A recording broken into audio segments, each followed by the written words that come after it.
Hello friends. Power star Pawan Singh ji का poster जो आया है, अशोक डलाल का होली सॉन्ग का पोस्टर आया है, जो कि नहीं उसका डेट पता है, कब तक आएगा कुछ भी पता नहीं है अभी तक पब्लिक को। मैं आपको बताने चाहता हूं कि पावर स्टार पवन सिंह का जो अशोक डलाल का पोस्टर आया है, उसका आज डीजर शाम तक कंफर्म है कि आएगा।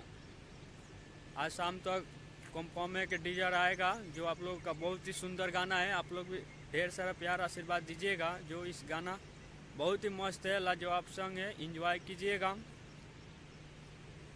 ढेर सारा प्यार आशीर्वाद दीजिएगा पावर स्टार पवन सिंह जी को। Love you. अब फिर मिलते हैं, गाना फुल आ जाएगा तो इसका रिव्यू लेंगे, कैसा है गाना कैसा नहीं है। बाकी गाना बहुत ही मस्त है, ज़बरदस्त है। ढेर सारा प्यार आशीर्वाद दीजिएगा। जय श्री राम।